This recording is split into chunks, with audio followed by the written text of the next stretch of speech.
Jesus is standing in Pilate's hall, friendless, forsaken, betrayed by all. Hearken, what meaneth the sudden call? What will you do with Jesus? What will you do with Jesus, my friend? Neutral you cannot be. Someday your heart will be asking, oh friend, what will he do with me? Jesus is standing on trial still. You can be false to him if you will. You can be faithful through good or ill. What will you do with Jesus?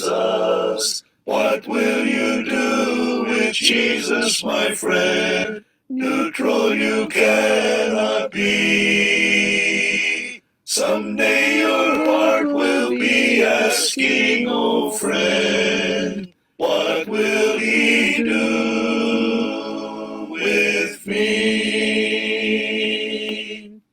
Will you evade him as Pilate tried, or will you choose him whate'er betide? Vainly you struggle from him to hide. What will you do with Jesus? What will you do with Jesus, my friend? Neutral you cannot be. Someday your heart will be asking, oh friend, what will he do with me? Will you, like Peter, your Lord deny? Or will you scorn from his foes to fly, daring for Jesus to live or die? What will you do with Jesus? What will you do with Jesus, my friend? Neutral you cannot be. Someday your heart will be asking, oh friend, what will he do with me? Jesus, I give thee my heart today. Jesus, I'll follow thee all the way. Gladly obeying thee will you say, this will I do with Jesus. What will you do with Jesus, my friend? Neutral you cannot be. Someday your heart will be asking, oh friend, what will he do with me?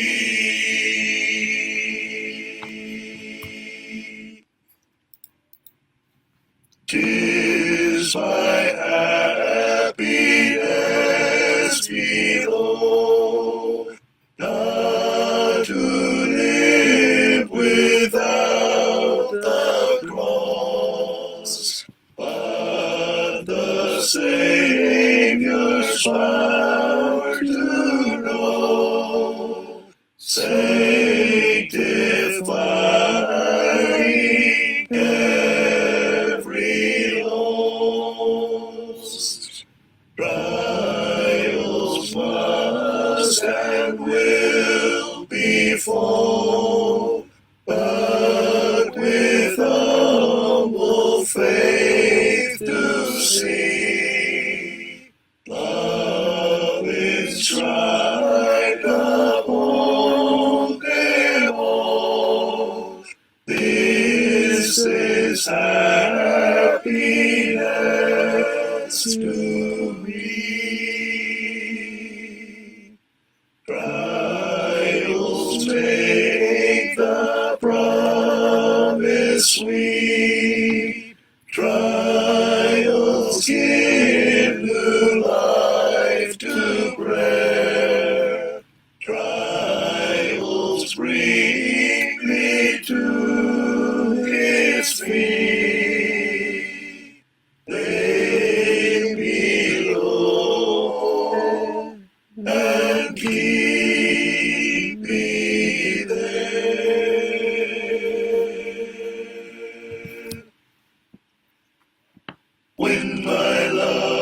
to Christ grows weak, when for deeper faith I seek, then in thought I go to thee, Garden of Gethsemane.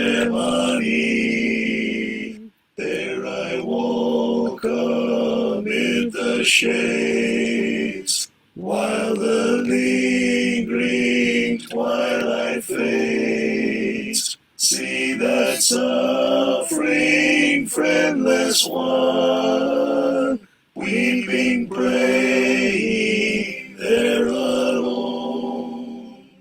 When my love for man grows weak, when for stronger faith I seek, hill of Calvary I go, to thy scenes of fear and woe. There behold his agony, suffered on the bitter tree. See his anguish, see his faith of triumphant still in death. Then to life I turn again, learning all the worth of pain, learning all the might that lies in a full self-sacrifice. And Spirit, perfect Jesus, come and fill. Bread of heaven, feed my spirit, purest manna, unsatisfied. Ask a portion, bring abundance from the feast your words supply. Living water, wash my spirit, quench my thirst and still my strife. Overwhelming, drown in mercy, raise me to eternal life. King of kingdoms, rule my spirit, Prince of heaven, bind my soul. Lord of lightning, I surrender, give my will to your control. Humblest servant, bend my spirit, Son of suffering, grant me pain. Teach my knee the soil of service, lift my heart to love again. Shoot of Jesse, search my growing, branch of David, nourish still. Graft me in and set me bearing, fruit and flower by your will. Soul and body, mind and spirit, empty now, await your will. I've no other satisfaction. Perfect Jesus, come and fill.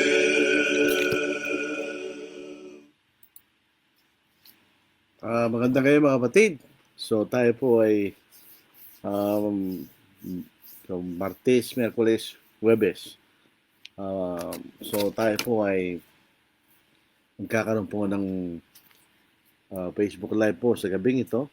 At ang ating pag-aaralan po tungkol sa mga panalangin.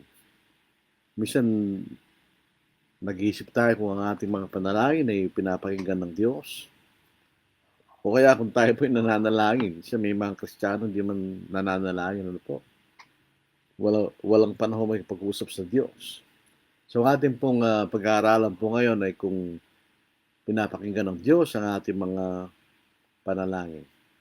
So binabati natin ang ating mga kaigsuonan. Maayong gabi sa inyong tanan, mga igsuon. Binabati rin po natin ang ating mga kakapsat na ibang garabi, kada kayo amin kakapsat, at ang mga taga-Pangasinan, masanto siya labi, at si kayo namin, ng taga Bicol, Diyos Marahay na Banggi sa Intugabos, yung mga taga Samar Leyte, mga waray, mangupay nga gabi, kabugtuan ko kang Kristo, at galing po sa amin, may pabengi, kekwangan. Yung pong ating share sa Church Benevolence ay ipagpapatuloy po natin bukas. Ito po ay isang paksa na tinatanong din kung ang ating pong mga panalangin ay pinapakinggan ng Diyos. Napakaganda po ng meron tayong panahon na ganito, nagbibigay tayo ng panahon na makinig sa salita ng Diyos. Yung mga ibang tao lang, wala silang panahon makinig sa kalooban po ng Diyos. Minsan may panahon sa ibang bagay, pero hindi sa pakikinig sa salita ng Diyos o sa panalangin man. So, ang tanong po sa ating pag-aaral, pinapakinggan kaya ng Diyos ang ating mga panalangin? Ito po ay isang halagang katanungan. Yung po bang panalangin po natin ay parang magsasalita lamang, wala naman talagang halaga sa paningin ng Diyos. O meron pa mga kondisyon na hinihingi ng Diyos para ang ating mga panalangin ay kanyang sagutin. So ito po ay mga mahalagang tanong na dapat nating pag-aralan. Di ba? Isang bagay po na tiyak, mga kapatid, ng Diyos ay sumasagot sa ating mga panalangin. So God answers our prayers. Hindi po totoo na hindi siya nakikinig sa ating mga panalangin. Kaya meron po tayong confidence na ang ating mga panalangin ay sinasagot ng Diyos. Kasi inutusan tayo ng Panginoon na manalangin. Kung hindi siya nakikinig sa ating mga panalangin, eh bakit pa tayo inutusan ng Panginoon na tayo ay manalangin? Di ba? Yun po isang mahalagang katanungan na gusto natin tignan at pag-aralan po sa gabing ito, mga kapatid. Tayo ba'y pinapakinggan ng Diyos sa ating mga panalangin? Dito po sa unang 1, ikalimang kabanata, ikalabing-4 na talata. Ito mababasa natin. Ito ang ating kapanatagan or it's our confidence. Basahin po natin sa English. Sa Kanya na kung tayo humingi ng anumang bagay na ayon sa Kanyang kalooban, tayo'y pinapakinggan niya. At kung ating nalalaman na tayo pinapakinggan niya sa namang ating hingin, nalalaman natin na natanggap natin ang mga kahilingang inihingi natin sa Kanya. So dito po sa English, basahin natin sa English sa 1 John chapter 5 verse 14 hanggang verse 15. Ito po ang ating mababasa. Now this is the confidence, sa Tagalog kapanatagan, that we have in Him, that if we ask anything according to His will, He hears us. And if we know that He hears us, whatever we ask, we know that we have the petitions that we have asked of Him.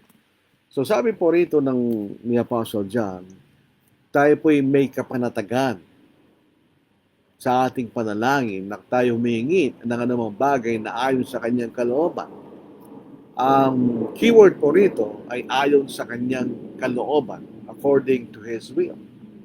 Kung tayo po'y humingi ng isang bagay na hindi ayon sa Kanyang kalooban, na hindi tayo pakikinggan ng Diyos. Pero kung ito'y ayon sa Kanyang kalooban, pinapakinggan niya tayo. Yun po na sa talata mababasa natin. At kung pinapakinggan niya tayo, sa anumang bagay na ating hingin, nalalaman natin na tanggap natin ang mga kahiling hinihingi natin sa Kanya. So that's the confidence. Hindi lamang na pinapakinggan tayo ng Diyos. Kapag tayo nananalangin ayon sa Kanyang kalooban, natatanggap po natin yung mga kahilingan natin ayon sa Kanyang kalooban. Ito sa unang Pedro, chapter 3, verse 12, ito rin po isang mahalagang talata na gusto nating basahin. Sapagkat ang mga mata ng Panginoon ay nasa mga matuwid, at ang kanyang mga tainga ay bukas sa kanilang mga panalangin. Ngunit ang mukha ng Panginoon ay laban sa mga gumagawa ng masama. Pagka tayo po'y gumagawa ng masama, hindi tayo pakikinggan ng Diyos sa ating mga panalangin. Pero kung tayo po'y matuwid, ginagawa natin ang kanyang kalooban, ang kanyang mga tainga ay bukas sa ating mga panalangin. So, hindi lamang sa nakikinig siya, hinihintay niya ang ating mga panalangin. Nakatingin siya sa atin, sa mga matuwid kanya. At siya po ay interesado na makinig sa ating mga panalangin. So ito pong talatang ito ay nagbibigay sa atin ng kaliwanagan na tayo po ay pinapakinggan ng Diyos sa ating mga panalangin. Dito po sa unang Timoteo, 2 kabanata, 8 talata. Hibig ko ang mga lalaki manalangin sa bawat dako na itinataas sa kailang mga banal na kamay na walang galit at pag-aalinlangan. So, kung inuutosan tayo na manalangin sa lahat ng dako, so tayo pinapakinggan ng Diyos. Hindi lamang po na pinapakinggan tayo ng Diyos, kundi gusto ng Diyos at hinihintay ng Diyos ang ating mga panalangin. Doon po sa aklat ng Apocalypse, sa Revelation chapter 5 verse 8, ito po ay hindi literal na talata. Ito po ay kinuha sa isang aklat na punong-puno ng mga simbolo at matalinhagang mga salita. Ang sabi rito, pagkakuha niya sa aklat, ang 4 nilalang na buhay at ang 24 na matatanda ay nagpatira pa sa harapan ng kordero. Na ang bawat isa ay may alpa at mga mangkok na ginto na puno ng insenso na siya mga panalangin na mga banal. Dito po may mahalagang bagay na gusto natin tignan. Sabi po rito na ang bawat isa ay may alpa. Ang alpa po ay isang particular na uri ng musical instrument na kamag-anak ng piano, pero ang kanyang tinig ay napakaganda. Kung mapapakinggan mo po ang tunog ng alpa o harp, ito po ay napakagandang tunog actually. Sa lahat ng mga musical instrument, ito siguro pinakamagandang tunog. Actually, wala po akong experience sa makinig sa harp o alpa. Pero isang araw, ako po nasa SM Clark at may isang babae na tumutugtog ng harp. Ay napahinto ko kasi maganda sa pakinig yung tunog ng harp. At makita rin po natin sa talatang ito na sinasabi, at may mangkok na ginto na puno ng insenso.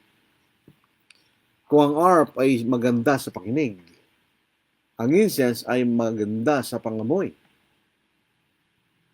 So ano itong dalawang ito? Kung ito po yung literal, ay hindi po pwede kasi paano mo tutugtugin yung alpa at kung sa isang kamay may alpa at sa isang kamay may mangkok na ginto na puno ng insenso? Kung literal yan, paano mo susunugin yung insenso? Kung literal, paano mo tutugtugin yung alpa? Pero kung ating titignan, ano na ba yung alpa? Ano ba yung mangkok na ginto na puno ng insenso? Sinasabi ito'y panalangin ng mga banal. So kung ating unawain itong talatang ito, yung mga panalangin ng mga banal ay kasing ganda ng tunog ng alpa at kasing bango ng insenso sa pakinig at pangamoy ng Diyos. So in other words, ang ating mga panalangin, kung tayo nananalangin sa kalooban ng Diyos, ito po ay maganda sa pandinig at pangamoy ng Diyos. Kaya nakatingin ang mga Diyos sa kanyang mga banal, sa mga matuwid. So hinihintay ng Panginoon ang ating mga panalangin. So pinapakinggan niya ang ating mga panalangin.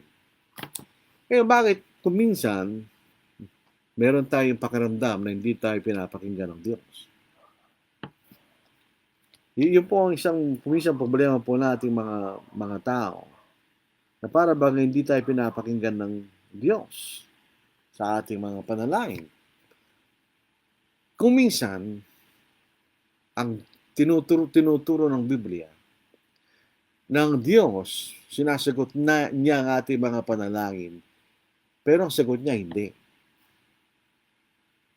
Hindi lahat ng kahilingan na inihiling ng mga tao sa atin ay palagi natin pinagbibigyan. Minsan, hindi natin pinagbibigyan. Minsan, pag pinagbigyan natin, ay tayo mapupunta sa kapahamakan. So sabi nila, we need to learn to say no. Halimbawa, kung ikay lalaki, at pinagbibigyan mo ang lahat ng mga babae lumalapit sa iyo, ikay mapapahama. You need to learn to say no. Ganun din sa babae, di ba? So sometimes you need to say no. Ganun din ang Diyos. Minsan na nga, ang sagot ng Diyos sa atin ay no. Sa pamilya, kung ang isang ama, yung talagang minamahal niya ang kanyang mga anak. Minsan, hindi tayo pagbibigyan ng ating ama sa ating mga kahilingan. Dahil sa kanyang pananaw, hindi ito magiging maganda para sa atin. Hindi ito magbibigay ng kagandahan sa atin, baka tayo mapahama.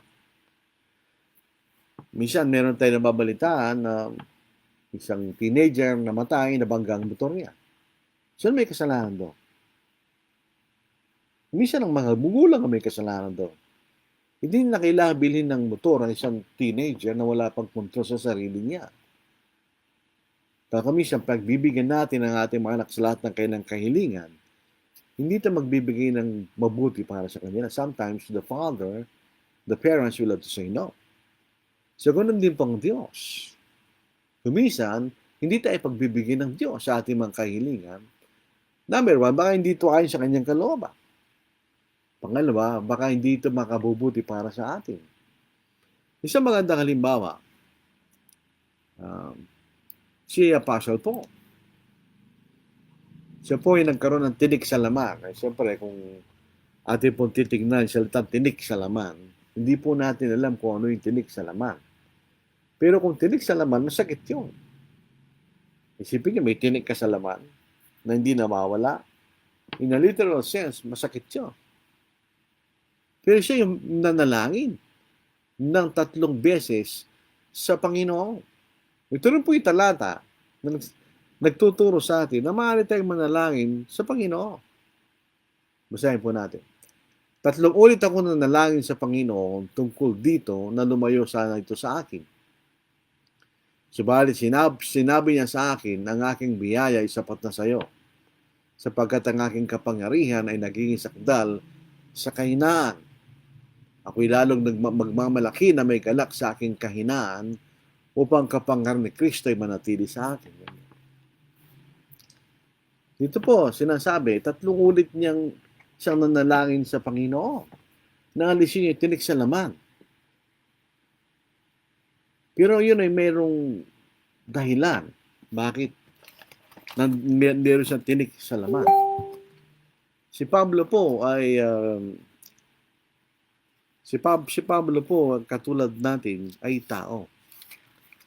We are subject to temptation. Kaya sa pati po ni Apostle Paul, dahil sa marami po siyang mga pinakamaraming naisulat si Apostle Paul, baka siya po ay maging magmalaki sa kanyang sarili dahil sa karamihan ng kanyang sinulat. Dito po sa verse 7, and lest I should be exalted above measure by the abundance of the revelations. Na marami siyang naipahayag, a thorn in the flesh was given to me, a messenger of Satan to buffet me, lest I be exalted above measure. So yun ang dahilan para wag siyang matuto magmalaki. Ganyan. Di ba? Kaya binigyan siya ng tinik. Dahil po yung tinik sa laman, sabi na malabong mata, hindi po natin alam kung ano yung tinik ng laman. Hindi ito pinagbigyan ng Diyos. Sabi ng Panginoon, subalit sinabi niya sa akin, ang aking biyaya ay sapat na sa iyo, sapagkat ang aking kapangyarihan ay naging sakdal sa kahinaan. Ako'y lalong magmamalaki na may galak sa aking kahinaan upang kapangyarihan ng Kristo ay manatili sa akin. Sabi ng kahinaan, pag tayo po ay nasa kalagayan ng kahinaan, in other words, may problema tayo, o saan tayo pumupunta? Sa Diyos. So, hindi naalis ng Panginoon yung tinik sa laman upang si Pablo ay palaging umaasa sa Diyos. At huwag siya magkaroon ng pagmamalaki sa kanyang sarili, kanya. So, hindi siya pinagbigyan ng Diyos. Hindi inalis yung tinik sa laman. Kumisa naman, gusto lang ng Diyos na tayo maghintay sa kanyang takdang panahon. At tayo po, ang tao po, meron siyang panahon na gusto niyang gawin, ang gusto niyang gawin. Pero ang Diyos ay meron siya sariling takdang panahon. So dito po sa pangako ng Diyos kay Abraham, na sa pamagitan ng kanyang binhi, pagpapala lahat ng kasalupa. Pero ang problema rito, si Sarah ay baog. So hindi siya maaaring magkaroon ng anak dahil siya po'y baog. So instead na sila'y maghintay sa Diyos, sila'y gawa ng paraan upang matupad yung pangako ng Diyos. Kasi kailangan nila ng anak para yung binhi ni Abraham ay dumating sa lupa. Sa kanya, sa binhi na yun ay pagpapalan lahat ng kasalupa. Kaso, si Sarah po ay baog. So tingnan niyo yung ginawa nila. Dito po sa Genesis chapter 16, verses 1 and 2. Si Sarai na asawa ni Abraham ay hindi nagkaanak sa kanya. At siya may isang alilang babae na taga-Ehipto ng pangalan ni Hagar. Sabihin, ang ginawa nila, pinasiping ni Sarah si Hagar kay Abraham para magkaroon siya ng anak. At yun nga po, si Ishmael. Pero ang Diyos ay meron siyang sariling panahon. Tinupad niyang pangako niya sa kanyang takdang panahon. Ganyan. Kaya dito po sa Genesis chapter 21 verse 1, dinalo ng Panginoon si Sarah ayon sa sinabi niya at ginawa ng Panginoon kay Sarah ayon sa kanyang pangako. Si Sarah ay naglihi at nagkanak ng isang lalaki kay Abraham sa kanyang katandaan. Sa takdang panahon, sinabi ng Diyos sa kanya. Tinawag ni Abraham na isa kang anak na pinanganak sa kanya ni Sarah. Sinabi ni Sarai kay Abraham, ako'y nadlangan ng Panginoon na magkaanak. Dito po isa kanina, sa verse 2 ng 16, na nadlangan, kaya gumawa sila ng paraan. Pero ang Diyos po, tinupad niya yung pangako niya. Si Isaac po ay hindi anak ayon sa laman. Dahil pareho ng matanda ang kanyang mga magulang. Si Sarah lumipas na ang kaugalian ng mga babae. In other words, menopause na yon.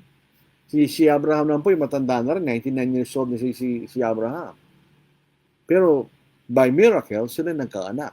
Tinupad po ng Diyos ang kanyang pangako. So minsan, pinaghihintay tayo ng Diyos sa kanyang takdang panahon.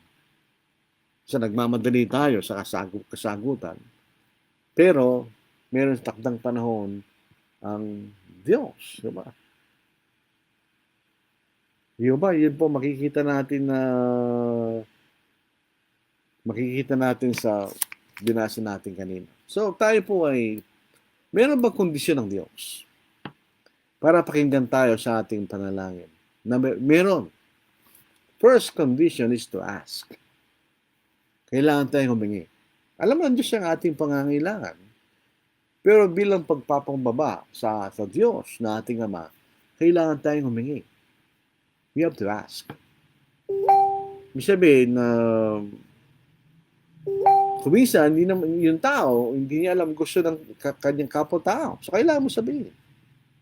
Ang Diyos, alam niya ang ating gusto, pero we need to ask. Dahil siya ay Diyos, at tayo humingi ng pabor sa Diyos. So, magkaroon tayo ng kapangbabaan na humingi. Dito po sa Matthew chapter 7, 7-11, ganyan. Humingi kayo at kayo bibigyan. Humanap kayo at kayo makakatagpo. Tumuktok kayo at kayo pagbubuksan. Sapagkat ang bawat humihingi na ay tumatanggap, at ang umahanap ay nakakatagpo, at ang tumutuktok ay pinagbubuksan.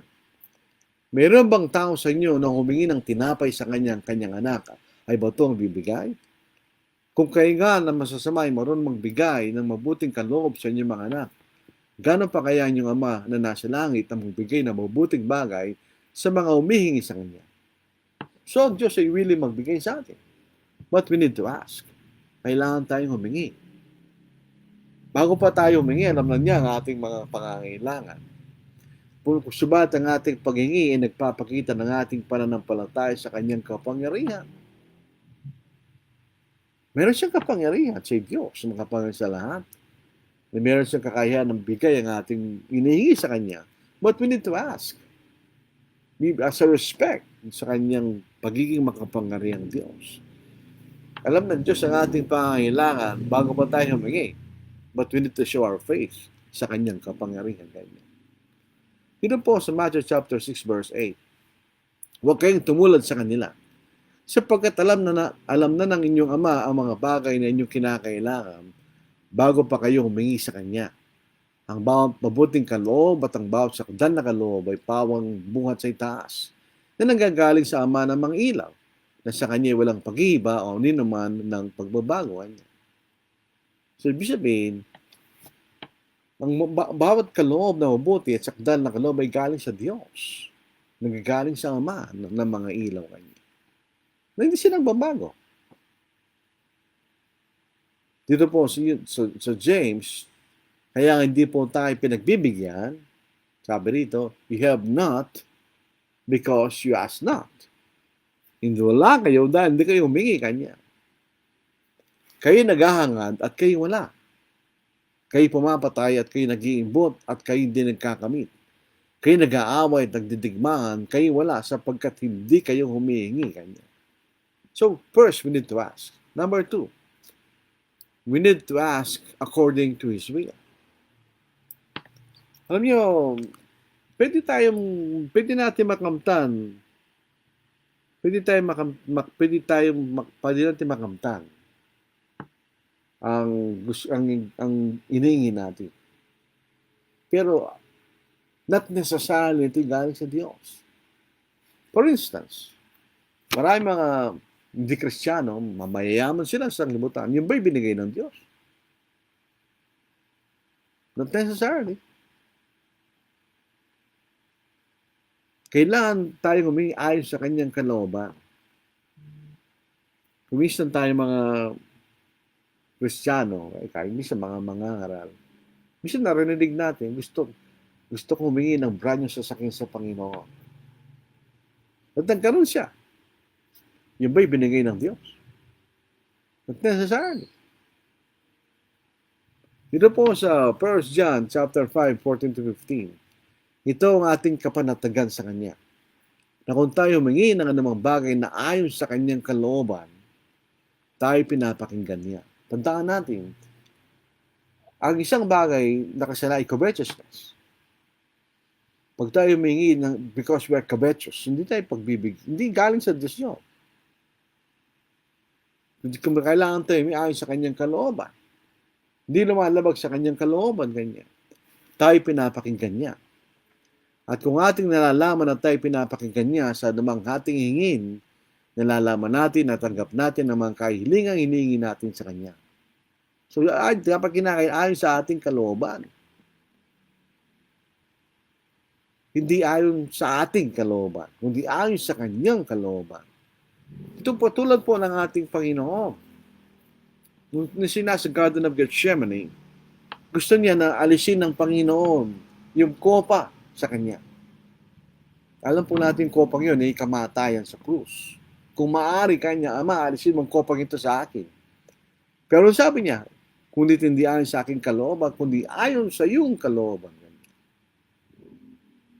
So ang ating, pag tayo humingi sa Panginoon, as a Diyos, the same attitude as Christ, ayon sa Kanyang kalooban. Kanya. Basahin po natin. Sa Matthew chapter 26:39 at saka sa verse 44. Paglakad pa niya ng malayo-layo, siya nagpatira pa at nanalangin na nagsasabi, Ama ko, kung maaari, lumampas sana sa akin ng kopang ito. Gayunmay hindi ayon sa ibig ko, kundi ayon sa ibig mo kanya. So natupad pa rin kalooban ng Ama na tinanggap niya yung kopa. So kung yung inihingi ng Panginoon, alisin ng kopa, hindi ito ayon sa kalooban ng Ama. Kailangan niyang tiisin at tanggapin yung kopang yun. So yung kalooban ng Ama pa rin ang nasunod, mga kapatid. Dito po, pag tayo po ay makasarili, selfish ends, do not impress God. Sabihin kung gusto nating magkaroon ng kayamanan, etc., that doesn't impress God. Dito sa James, chapter 4, verse 3. Ito po yung kaisipan natin, mga tao. Halika kayo ngayon, kayo nagsasabi ngayon na bukas, ay pupunta kami sa ganito o sa ganong bayan, at kami mangalakad doon ng 1 taon at kikita kanya. Anong kulang doon? May kulang doon sa bagay na yon. Wala ang Diyos. Para bagang nasa kamay nila ang kapangyarihan na gawin nila yung mga bagay at sila magtatagumpay. Anong sabi ni James kung atin pong ipagpapatuloy yung binasa natin kanina? Sa verse 13 po yan, basahin natin dito po sa verse 14, ang sabi dito, whereas you do not know what will happen tomorrow, for what is your life? It is even a vapor that appears for a little time and then vanishes away. Instead, you ought to say, if the Lord wills, we shall live and do this or that. Kaya dapat tingin natin ang kalooban ng Diyos. Kung yun ba'y kalooban ng Diyos o hindi. Number 3, third condition, ask as a righteous person. Kung tayo humihingi bilang matuwid na tao na sumusunod sa kalooban ng Diyos. Dahil kung hindi tayo pakikinggan ng Diyos. Ito ang kahalagahan na magsikap po tayong sumunod sa kalooban ng Panginoon. Dahil kung hindi, ang ating mga panalangin na hindi niya pakikinggan. Dito sa verse 12 of 1 Peter chapter 3, sapagkat ang mga mata ng Panginoon ay nasa mga matuwid, at ang kanyang mga tainga ay bukas sa kanilang mga panalangin. Ngunit ang mukha ng Panginoon ay laban sa mga gumagawa ng masama. Kung tayo gumagawa ng masama, hindi tayo pakikinggan ng Diyos. Kung tayo nagkakasala, hindi tayo humingi ng kapatawaran sa hindi lang tayo pakikinggan ng Diyos. We have to ask as a righteous person. Kanya. Alam po ninyo, wala namang taong perfecto na walang kasalanan. Not sinless perfection. Hindi po. If we can be sinlessly perfect, hindi natin kailangan ng tagapagligtas. Hindi po tayo gano'n. Tayo nagkakamali, tayo nagkakasala. Pero sa ating puso at kaisipan, palagi nating gustong gawin, sumunod sa Diyos at maging matuwid sa harapan po ng Diyos. Ito sa 1 John chapter 1, verses 7 to 10.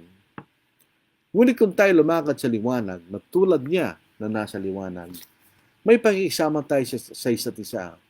At ang dugo ni Jesus na kanyang anak na luminis sa atin sa lahat ng kasalanan. Kung sinasabi natin tayo walang kasalanan, dinadahin natin ang ating sarili at ang katotohanan ni wala sa atin. Kung ipinapahig natin ang ating mga kasalanan, siya'y tapat at banal na magpapatawad sa ating mga kasalanan at tayo lilinisin sa lahat ng kalikuhan. Kung sinasabi natin tayo hindi nagkasala, ginagawa natin siyang sinungaling at ang kanyang salita ay wala sa atin. Hindi nagkakasala tayo. Pero isang taong matuwid, pinagsisikapan pa rin niyang sumunod sa kalooban ng Diyos sa araw-araw sa kanyang buhay. Pakinggan pa rin tayo ng Diyos. Hindi pinapakinggan ng Diyos ang mga kahilingan ng mga tao na merong kasamaan sa kanilang puso. Niingatan nila yung kasamaan sa kanilang puso. Sa Psalm chapter 66 verse 18, kung iniingatan ko ang kasamaan sa aking puso, ang Panginoon ay hindi makikinig kami. Kaya nga hindi tayo pwede umingi at pagbibigyan ng Diyos kung hindi tayo magiging matuwid sa kanyang harapan. So we ask as a righteous person, kanya. Dito po sa 1 John chapter 3 verse 22, at anumang ating hingin ay tinatanggap natin mula sa kanya sapagkat tinutupad natin ang kanyang mga utos at ginagawa natin ang mga bagay na kalugod-lugod sa kanyang harapan. Yun po yung kondisyon niya, ask as a righteous person. The fourth condition, ask in faith. Napakahirap na tayo po ay isipin natin pagbibigyan tayo ng Panginoon, pero wala naman tayong pananampalataya sa Panginoon. So we have to ask in faith. Kung hihingi tayo, dahil tayo naniniwala sa Diyos, tayo may pagtitiwala sa Diyos. Ba't kayo hihingi sa isang tao na hindi mo pinagkakatiwalaan? Nabibigyan ka. Useless lang yun. Dahil hindi ka niya pagbibigyan.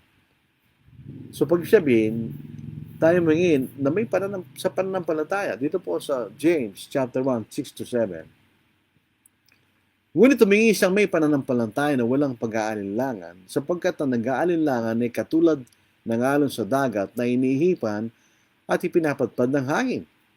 Sapagkat ang taong yun ay hindi dapat mag-akala siya tatanggap ng anumang bagay mula sa Panginoon. Pag wala tayong tunay na pananampalataya, wala tayong matatanggap sa Panginoon. Ganyan. Yung pong ating unwavering faith is based upon God's faithful character. Dahil alam po natin ang Diyos ay tapat. So, meron siyang sinasabi sa atin.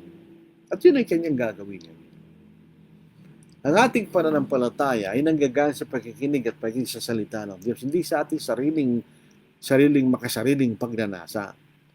So, kailangan tayong humingi bilang tao sumasampalataya sa Diyos. Panglima, may sila pong ating pangangaral ngayon. Ask for specific things. Sabihin po natin kung ano ating hinihingi. Kahit naman po sa tao, mahirap pong pagbigyan yung taong humingi sa'yo, hindi mo alam kung anong hinihingi niya. Pero pag sasabihin niya kung anong gusto niya, napakadaling bigyan yun. Bigay po yun. Hindi ka na kailangan manghula, hindi ka na mahirapan. So sa Diyos, ganun din. We have to ask for specific things. Katulad po ni Elijah. So James chapter 5, 16-18, siya nanalangin na wag umulan. And for 3.5 years, hindi umulan. And then nanalangin siya para umulan at umulan. So he was asking for specific things. At siya pinagbigyan ng Diyos. Ganon din po sa ating mga anak. Meron silang hinihingi for specific things, di ba? Dito po sa Luke chapter 11, verses 11-12. Meron ba sa inyong isang ama na kung humingi na sa kanyang anak ng isda ay ahas ang ibibigay sa halip na isda? At kung siya humingi ng itlog, bibigyan kaya siya ng alakdan? So, dito yung mga specific na bagay. So, pag tayo humingi sa Diyos, you have to specify kung anong gusto natin hingin sa Diyos. Gusto natin hingin ng kalunasan sa ating karamdaman, then we have to ask. Specifically, kung nangangailangan po tayo ng tulong sa Panginoon, we have to ask specifically kung anong klaseng tulong hinihingi natin sa Diyos. Ask for specific things. Pang-anim, 7 lamang po itong kondisyon na ito. Pang-anim, ask in the name of Christ. Ang lahat po ng kapamahalaan, lahat ng otoridad ay binigay sa ating Panginoon. Kung tayo po hihingi sa Ama, dadalhin tayo sa Panginoon. Sa Kanya ibinigay ang lahat ng otoridad. So, kailangan tayong humingi sa pangalan ng ating Panginoon. Ask in the authority of Christ. Dito po sa John chapter 14, 13-14. At ang namangingin ninyo sa aking pangalan ay aking gagawin, upang Ama ay malalahati sa anak. Kung kayo humingi ng anumang sa pangalan ko, ay gagawin ko. Ganyan. So, ibig sabihin, pangalan ng ating Panginoon. The authority of Christ. Ganyan. Gagawin daw niya ng Panginoon, sabi sa atin. So, yung pong mga apostol, sa kanya lang pangangaral ng Ebanghelyo, yung pinangaral po nilang Ebanghelyo sa otoridad ng ating Panginoon. At ang kanilang mga panalangin ay pinakinggan ng Panginoon. So, pinapatunayan ng makapangyarihang salita ng ating Panginoon. Doon po sa Acts chapter 4 verse 29, basahin po natin hanggang 31. Ito po ang ating mababasa. Basahin po natin Acts chapter 4 verse 31, 49, 29, and 31. Basahin po natin. Ito po ang ating mababasa. Now, Lord, look on their threats and grant to your servants that with all boldness they may speak your word. So verse 31. And when they had prayed, the place where they were assembled together was shaken, and they were all filled with the Holy Spirit, and they spoke the word of God with boldness. Hiningi nila sa Panginoon na sila'y magsalita na may buong katapangan kanya.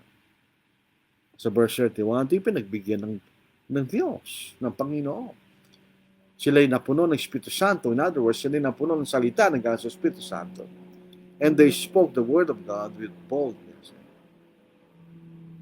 And di po sa Acts chapter 9, dito sa verse 40 hanggang verse 42, basahin po natin. Ito po ang ating mababasa. Chapter 9, verse 40, hanggang dito po sa verse 42. Ito po ang ating but Peter put them all out and knelt down and prayed, and turning to the body said, Tabitha, rise. And she opened her eyes, and when she saw Peter, she sat up. Ganyan. Sabihin, bakit tumayo si Tabitha? Verse 42. Then he gave her his hand and lifted her up, and when he had called the saints and widows, he presented her alive. And it became known throughout all Joppa, and many believed on the Lord. So nanalangin sa Panginoon si Pedro at nabuhay na magaling si Tabitha. So tingnan po ninyo, yun isa makapangyarihang salita ng Panginoon, the authoritative word of Christ. In principle, it applies to all Christians. Hindi po ito verbal formality, pero tayo po inuunawa natin ang inihingi natin sa Panginoon, sa Diyos ay base sa relasyon natin sa Kanya sa pamagitan ng ating Panginoon. Kaya meron tayong karapatang humingi sa Ama dahil meron tayong relasyon sa ating Panginoon. Dito po sa Colossians 3:17, at anumang inyong ginagawa sa salita sa gawa, gawin niyong lahat sa pangalan ng Panginoong Yesus, na nagpapasalamat kayo sa Diyos Ama sa pamamagitan niya, sa pamagitan ng ating Panginoon. Tayo humingi sa Ama sa pamagitan ng ating Panginoon. Anumang bagay, anumang inyong ginagawa sa salita sa gawa, gawin natin lahat sa pangalan ng Panginoong Yesus. Nagpapasalamat tayo sa Diyos sa pamagitan niya. At ang pinakahulit, pinakamahalaga, ask with thankfulness. Tayo po'y maging mapagpasalamat. Yung mga tao pong minsan, we are thankless. Hindi tayo mapagpasalamat.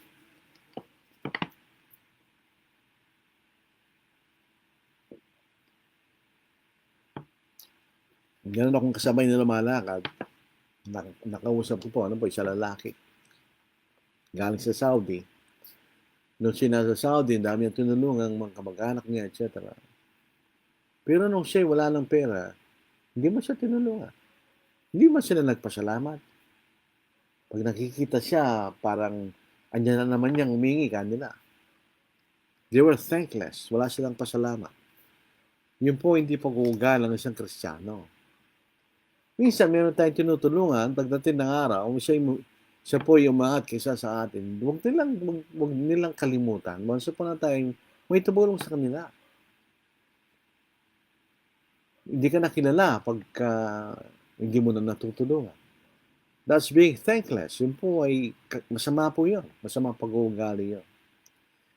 When we pray, we ask with thankfulness. Tayo nagpapasalamat sa Diyos. Kaya tinanggap natin o hindi yung iningi natin sa Diyos, you have to be thankful to the Lord. Dito po sa 1 Thessalonians chapter 5, 17 to verse 18, manalangin kayong walang patid. Sa lahat ng bagay magpasalamat kayo, sapagkat ito ang kalooban ng Diyos kay Kristo Jesus para sa inyo. We have to ask with thankfulness. We have to be thankful for all blessings or non-blessings. Dito sa Philippians 4:6-7, huwag kayo mabalisa sa anumang bagay, kundi sa lahat ng mga bagay sa pamagitan ng panalangin at pagsamo na may pagpapasalamat, ay ipaalam ninyo ang inyong mga kahilingan sa Diyos.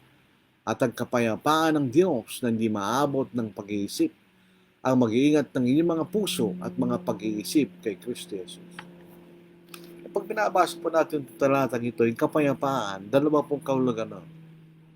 Kapayapaan, literally peaceful. At kapayapaan because you are reconciled with God. May kapayapaan ang iyong puso kanya. Na may pag-asa ng buhay na wala hanggan. Kahit na sa mga panahon na kapigatihan, at kapanahon na tayo po'y nanlulumo ng mga ating mga suliranin, there are reasons to be thankful. Pagkat meron ka pa rin biyaya. Sabi nga po ng awit natin, count your blessings. Hindi ibig sabihin na ikaw ay nalulugmok sa kapigatihan, etc. na wala kang blessing. In the first place, you have the blessing and hope of eternal life. Di ba? Nalalaman natin mga bagay sa mundong ito ay pansamantala lamang. Sina Pablo at si Silas, sila nakabilanggo sa Pilipos. Pero sila pa rin ay nananalangin at umaawit ng papuri sa Diyos. Ngunit nang maghahating gabi na, sina Pablo at Silas ay nananalangin at umaawit ng mga himno sa Diyos at sila ay pinakinggan ng mga bilanggo. They were thankful. Papasana pa rin sila sa Diyos. Sila ay nanalangin at nagpuri sa Diyos.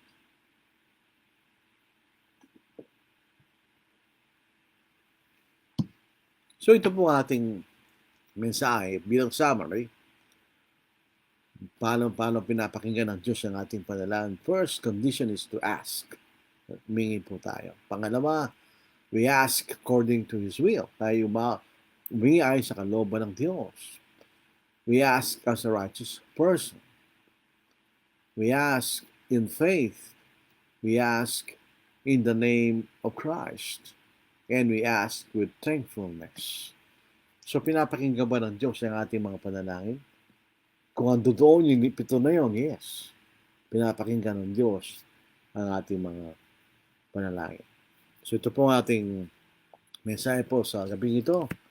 Maraming salamat sa inyo, sa inyong walang sawang pakikinig at panonood sa ating Facebook Live. Alam po ninyo, minsan meron tayong nakakausap ng mga kapatid na hindi sila nakakapakinig sa live ng Facebook. Pero ito po lahat ng ating mga tinuturo dito sa Facebook, they will be deleted after 1 month. Pero kami, para ma-preserve sila at hindi po ma-delete, si Brother Richard Dionisio, nilalagay niya, ni-upload niya sa YouTube, sa Angeles City Southside Church of Christ. Makikita niya lahat ng mga video na ating iniaaral sa Facebook. Nandun po sa YouTube, Angeles City Southside Church of Christ.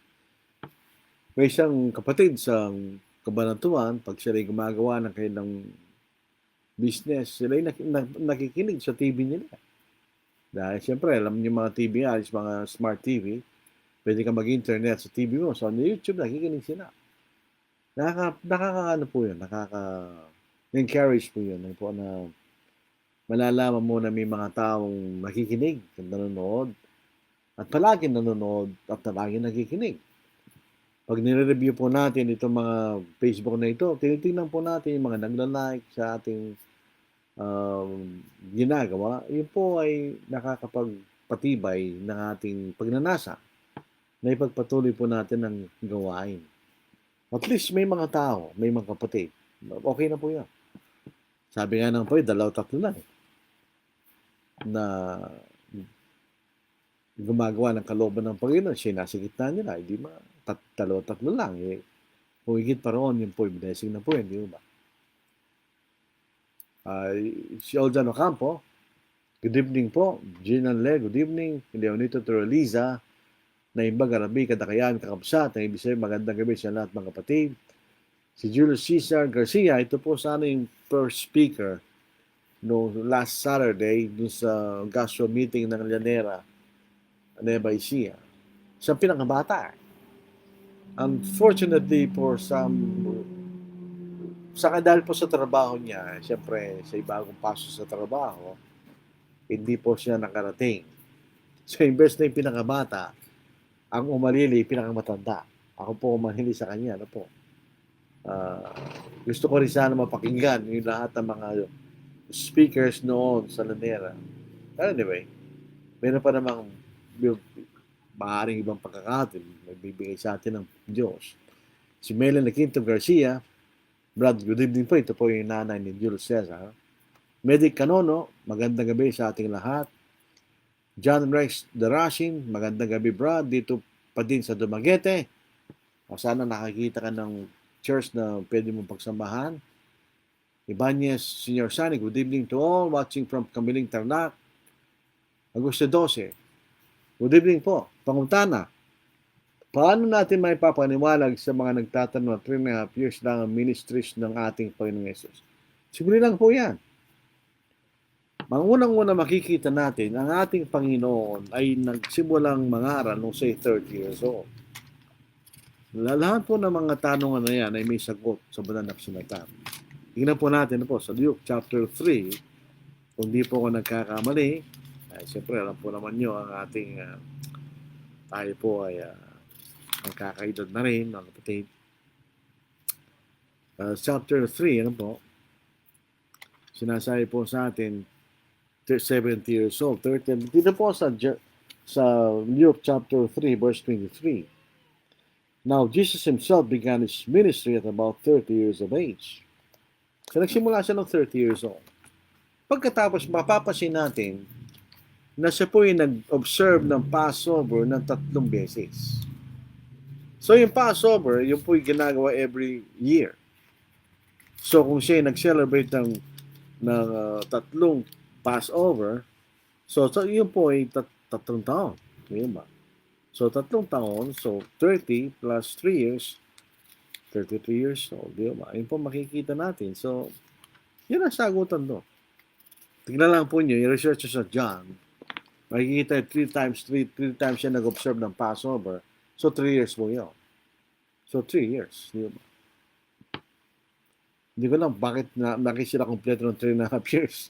3 years at least, makikita na sa Biblia. Sana nasagot po natin yung katanungan ni Brother Augusto 12. Maraming salamat po sa inyong mga comments. Meron tayong nakikita mga suki rito, ano po, na papasalamat tayo sa Diyos sa kanilang interes sa salita po ng Diyos. At gustong mapakinggan ang pangangaral ng salita po ng Diyos. Pati po yung mga nagna-like, salamat sa inyo. Nagbibigay kayo ng encouragement sa sino mang mangangaral na ginagawa mga bagay na ito na po. Ito nakabibigay ng encouragement sa sino mang mangangaral. Maraming salamat po sa inyo lahat. Consider the mornings of this mortal and each a new beginning from the Maker's hand. While the storms may gather against the evening sky, the day breaks gladness in the morning. How long, do we see the morning? How long, my Lord, till we see your face, oh my Lord. Guide us through our troubles till we rise above them in the morning. Rise up to the battle, for the skies dawn clear. Let us gather courage while the foe draws near. Though the night falls, weary saints of God march on, and he'll raise our banner in the morning. How long, my Lord, do we see the morning? How long, my Lord, do we see your face, oh my Lord? Guide us through our troubles till we rise above them in the morning. When the drum to signal heaven's day, resurrection morning when the dead shall wake. What a glorious gathering when the Lord descends, and we rise to meet him in the morning. How long, my Lord, do we see the morning? How long, my Lord, do we see your face, oh my Lord? Guide us through our troubles till we rise above them in the morning. Lift up your heart to our dear Savior. Lift up your heart in joyful song, to thank him for salvation, for love so deep and strong. He is our hope, our future, and he will reign forevermore. So lift your heart to our dear Savior, dear Jesus we adore. Lift up your voice to our dear Savior. Lift up your voice in joyful song. To him our praise and honor and glory all belong. With awesome love and power, he guides us now and evermore. So lift your voice to our dear Savior, dear Jesus we adore. Lift up your soul to our dear Savior. Lift up your soul in joyful song. With mercy and great kindness, he rescues us from wrong, from certain condemnation, to lofty heights with him to soar. So lift your soul to our dear Savior, dear Jesus we adore. Lift up your praise to our dear Savior. Lift up your praise in joyful song. We magnify and serve him. Oh, come and sing along. We'll sing and tell the story of Jesus Christ forevermore. So lift your praise to our dear Savior, dear Jesus we adore. So lift your praise to our dear Savior, dear Jesus we adore.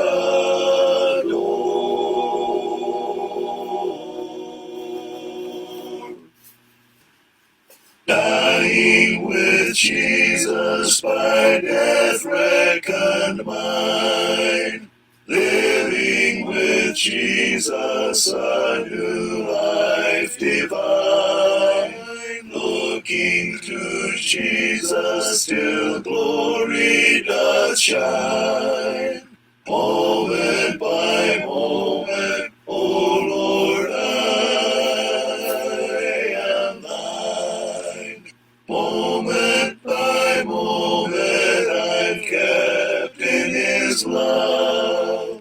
Moment by moment, I fly from above. Looking to Jesus, till glory doth shine. Moment by moment, O Lord, I am thine. Never a trial that he is not there. Never a burden that he doth not bear. Never that he doth not share. Moment by moment I'm under his care. Moment by moment I'm kept in his love. Moment by moment I fly from above. Looking to Jesus till glory does shine. Moment by moment, O Lord, I am thine. Never a heartache and never a groan. Never a teardrop and never a moan. Never a danger but there on the throne. Moment by moment he thinks of his own. Moment by moment I'm kept in his love. Moment by moment I fly from above. Looking to Jesus till glory does shine. Moment by moment, O Lord, I am thine. Never a weakness that he doth not feel. Never a sickness that he cannot heal. Moment by moment, in war, in weal, Jesus, my Savior, abides with me still. Moment by moment, I'm kept in his love. Moment by moment, I fly from above. Looking to Jesus till glory does shine. Moment by moment, O Lord, I am thine. Lord, help me lift my heart to thee. Lord, raise my eyes that I may see beyond this mount and vale of tears, far above all these clouds and fears. Lord, I surrender all to thee. Gladly thy servant I will be. Grant me, O Lord, a home above in that sweet paradise of love. Lord, help me yield my life to thee. Lord, break my will that I may be fully committed to thy ways, serving gladly throughout my days. Lord, I surrender all to thee. Gladly thy servant I will be. Grant me, O Lord, a home above in that sweet paradise of love. Lord, help me have a patient heart. Lord, grant me peace when far apart. From friends I love, with foes I stand. Help me wait and to understand. Lord, I surrender all to thee. Gladly thy servant I will be. Grant me, O Lord, a home above in that sweet paradise of love.